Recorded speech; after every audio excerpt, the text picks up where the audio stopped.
దాదాపు 3.5 దశాబ్దాల క్రితం మీనాక్షి శేషాద్రి పేరు నాటి యువకుల మదిలో చిందులు వేసేది. వారి కలల రాణిగా రాజ్యమేలింది మీనాక్షి.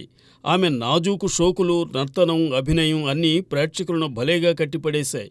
దక్షిణాది తమిళ మూలాలున్న కుటుంబంలో ఉత్తరాదిన జన్మించిన భామ మీనాక్షి శేషాద్రి.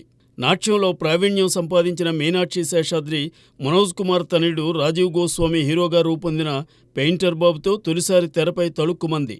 తరువాత సుభాష్ ఘాయ్ హీరో సినిమాతో ఒక్కసారిగా యావత్ భారతాన్ని ఆకర్షించింది. అప్పట్నుంచి తెలుగువారి చూపు సైతం మీనాక్షి వైపు సాగింది. శోభన్ బాబు జీవన పోరాటం సినిమాలో ఓ స్పెషల్ సాంగ్లో రజనీకాంత్తో కలిసి చిందేసింది మీనాక్షి. ఆ తరువాత నటరత్న ఎన్టీఆర్ తన బ్రహ్మర్షి విశ్వామిత్రలో మేనక పాత్ర కోసం పలువురిని అనుకుని చివరకు మీనాక్షి శేషాద్రిని ఎంచుకున్నారు. ఈ సినిమా ఫలితం ఎలా ఉన్నా అప్పట్లో ముఖ్యమంత్రిగా ఉన్న ఎన్టీఆర్ సరసన మీనాక్షి శేషాద్రిని నటించడంతో తెలుగు నేలపై ఆమెకు భలే క్రేజ్ ఏర్పడింది. ఆపైకి విశ్వనాథ్ దర్శకత్వంలో చిరంజీవి నటించిన ఆపద్బాంధవుడులో నాయికగా మురిపించింది. ఆ తరువాత కూడా అనేక హిందీ చిత్రాల్లో అలరించిన మీనాక్షి మళ్లీ ఇన్నాళ్లకు వార్తల్లో నిలవడం విశేషం. చిరంజీవి, మీనాక్షి శేషాద్రి జోడీ ఆపద్బాంధవుడులో పోటీపడి నటించారు. అందులో మీనాక్షి పాత్రకు పిచ్చి పడుతుంది. ఆమెను ఎంతగానో అభిమానించే చిరంజీవి పాత్ర ఆమె కోసం పిచ్చివాడిగా నటించడం ఆకట్టుకుంటుంది. అలా ఆపద్బాంధవుడులో చిరంజీవి, మీనాక్షి జంట ప్రేక్షకులను ఆకట్టుకుంది.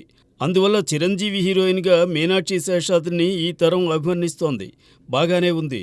ఇప్పుడు పుష్ప 2లో మీనాక్షి శేషాద్రి ఐటెం సాంగ్లో కనిపించబోతోందన్నదే విశేషం. ఐటెం స్పెషలిస్ట్గా పేరొందిన సుకుమార్ తన పుష్ప 2లో అల్లు అర్జున్ సరసన మీనాక్షి శేషాద్రితో ఐటెం చేయించబోతున్నారంటే అందరిలోనూ ఆసక్తి కలుక్కుమానదు. గతంలో మేనమామ చిరంజీవితో నర్తించిన రంభతోనూ చిందేసి ఆకట్టుకున్నారు అల్లు అర్జున్. అదే తీరున ఈ ముదురు భావంతోనూ మన దేశముదురు డ్యాన్స్తో అలరిస్తారని వినిపిస్తోంది. ఇదేమైనా 60 ఏళ్ల మీనాక్షి శేషాద్రి ఈ వయసులో ఎలా నర్తిస్తుందో చూడాలన్న ఆసక్తి కూడా జనానికి కలుక్కమానదు. మరి పుష్ప 2లో మీనాక్షి శేషాద్రి ఏ తీరున అలరిస్తారో చూద్దాం.